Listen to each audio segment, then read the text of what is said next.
તો મિત્રો હવે આપણે ચર્ચા કરશું કે મેં અગાઉ જે કીધું કે વિડીયોના અંતમાં હું તમને એક ખૂબ જ અગત્યની અને મહત્ત્વની કાનૂની સમજણ આપવાનો છું કે તમે જો કોઈ જૂનું વાહન ખરીદવાની તૈયારીમાં હો અથવા તો કોઈ જૂનું વાહન ખરીદવા માગતા હો અને આ વાહન છે એ વાહન ઉપર જો કોઈ લોન ચાલુ હોય અને ઘણી વખત આપણે જોતા હોઈએ છીએ વ્યવહારુ જીવનમાં એવું ઘણીવાર જોવા મળતું હોય છે કે બે મિત્રો હોય, બહુ સારા મિત્રો હોય અને કોઈ એક મિત્રના નામે કાર હોય, 4 વ્હીલ હોય અને એ બીજા મિત્રને વેચી નાખે, પરંતુ એ કાર ઉપર જે ઓનર છે કે જે વ્યક્તિ છે એને બેંકની લોન ચાલુ હોય અને એમ કહી દે કે ભાઈ હવે આ બાકીના હપ્તા તું ભરી નાખજે અને આ કાર તું સંભાળી લે.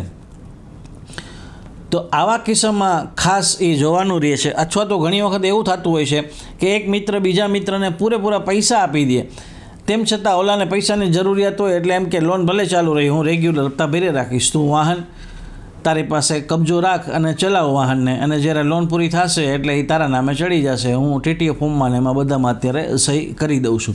તો આવા કિસ્સામાં ખાસ ધ્યાન રાખજો. જો લોન ચાલુ હોય અને જો તમે વાહન ખરીદશો તો તમે ફસાઈ શકો છો, કારણ કે જો લોન ચાલુ હોય એવું વાહન તમે ખરીદશો અને જે વ્યક્તિના નામે લોન ચાલુ છે એ કોઈ પણ કારણવશ લોન નહીં ભરે, ડિફોલ્ટર થશે, તો અથવા તો એ વ્યક્તિ છે એ કોઈ કારણવશ એનું અવસાન થાય, તો આવા કિસ્સામાં આ લોન ચાલુ હોય તો લોનના હપ્તા જો બાઉન્સ થશે અને લોનના હપ્તા જો સમયસર નહીં ભરાય તો વાહન છે તમારું એ જપ્ત થઈ શકે છે.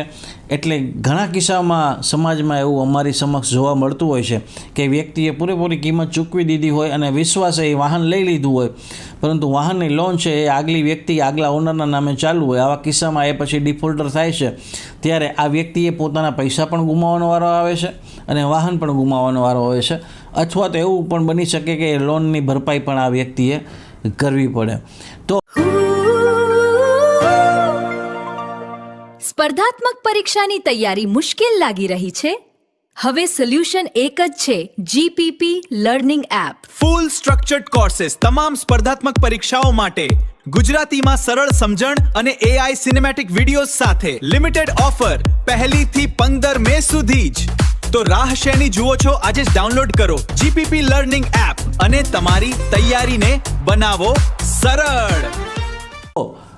આવા કોઈ પણ જૂના વાહન જો તમે ખરીદવા જઈ રહ્યા છો તો આવા વાહન ઉપર લોન ચાલુ હોવી ન જોઈએ, એ ખાસ ધ્યાન રાખજો. જો કોઈ લોન બોલતી હોય, આરસી બુક તમે કોઈ પણ વાહનની હાથમાં લેશો તો એમાં HP એટલે કે હાઇપોથિકેશનનો સિક્કો મારેલો હોય છે. એના ઉપરથી એ સ્પષ્ટ થાય છે કે હાઇપોથિકેશન એટલે કે આ વાહન ઉપર કઈ બેંકે કે કઈ ફાઇનાન્સ કંપનીએ લોન આપી છે એની વિગત તમને આરસી બુક ઉપરથી જ મળી જાય. તો જ્યારે તમે કોઈ પણ જૂનું વાહન લ્યો છો ત્યારે તમામ દસ્તાવેજો ચકાસી લેવા જોઈએ. વાહનની આરસી બુક સાથે વાહનના ચેસિસ નંબર પણ તમારે મેળવી લેવા જોઈએ. આગલા ઓનરના ટીટીઓ ફોર્મમાં સહી લઈ લેવા જોઈએ. એના જે કાંઈ પણ નામ ટ્રાન્સફર કરવા માટેના જરૂરી KYC દસ્તાવેજો હોય એ લઈ લેવા જોઈએ. અને ખાસ કરીને જે બેંકનું કે જે ફાઇનાન્સ કંપનીનું હાઇપોથિકેશન છે કે લોન બતાવે છે એ બેંક કે ફાઇનાન્સ કંપનીનું NOC એટલે કે નો ઓબ્જેક્શન સર્ટિફિકેટ, નો ડ્યુ સર્ટિફિકેટ લેવું ખાસ જરૂરી છે. જો આ નહીં લ્યો તો જૂના વાહન અને જે વાહનમાં લોન ચાલુ હોય વાહન લેશો તો ફસાઈ જવાનો વારો આવશે.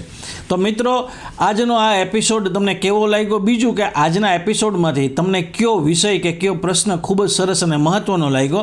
કોમેન્ટ બોક્સમાં જરૂરથી તમારો અભિપ્રાય મૂકજો. આવતા રવિવારે સવારે 10ના ટકોરે આપણે ફરીથી મળશું અને નવા એપિસોડની શરૂઆત કરશું, નવા પ્રશ્નોની ચર્ચા કરશું. ત્યાં સુધી મને રજા આપશો. પોતાનું ખૂબ જ ધ્યાન રાખજો. Take care.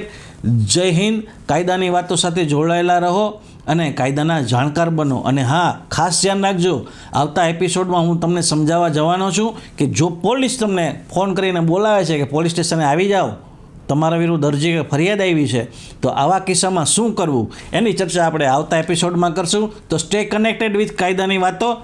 Take care. જય હિન્દ.